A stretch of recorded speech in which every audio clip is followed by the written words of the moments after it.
Assalamualaikum warahmatullahi wabarakatuh. Nah, di sini saya akan menjelaskan tentang subjek pajak.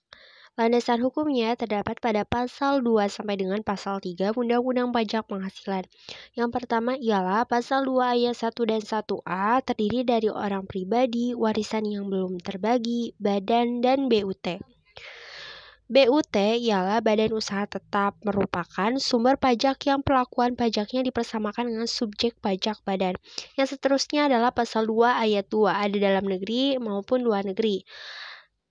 Kemudian ada pasal 2 ayat 3 atau subjek pajak dalam negeri yaitu orang pribadi biasanya bertempat tinggal di Indonesia lebih dari 183 hari dalam 12 bulan.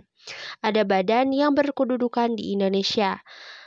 Kemudian pasal 2 ayat 4 subjek pajak luar negeri ialah subjek pajak yang berkebalikan dengan subjek pajak dalam negeri.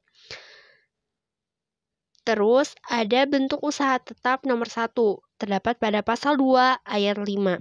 Bentuk usaha yang dipergunakan oleh orang pribadi sebagai SP pajak LN maupun badan sebagai SPLN.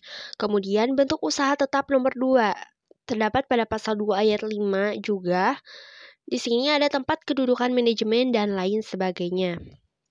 Pasal 2 ayat 6 ini itu berkenaan dengan tempat tinggal orang pribadi maupun tempat kedudukan badan. Bisa ditetapkan Dirjen Pajak maupun menurut keadaan yang sebenarnya.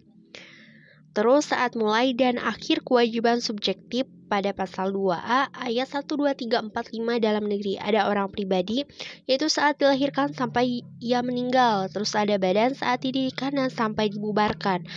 Terus ada warisan yang belum terbagi, jadi saat timbul juga sampai dengan selesai. Saat mulai dan akhir kewajiban subjektif pasal 2 ayat 1, 2, 3, 4, 5 subjek luar negeri ada orang pribadi, di mana saat menerima sampai tidak menerima penghasilan dari Indonesia. Ada badan juga saat melakukan usaha atau BUT di Indonesia sampai tidak lagi menjalankan usaha tersebut. Selanjutnya, ada kewajiban pajak subjektif pada 2A ayat 6. Di sini ada orang pribadi yang tinggal di Indonesia hanya meliputi sebagian dari tahun pajak maupun bagian tahun pajak tersebut menggantikan tahun. Seterusnya, tidak termasuk subjek pajak. Ini terdapat pada pasal 3, yakni kantor perwakilan negara asing, pejabat perwakilan diplomatik, organisasi-organisasi internasional, pejabat-pejabat perwakilan negara asing. Mungkin hanya ini yang bisa saya sampaikan. Wassalamualaikum warahmatullahi wabarakatuh.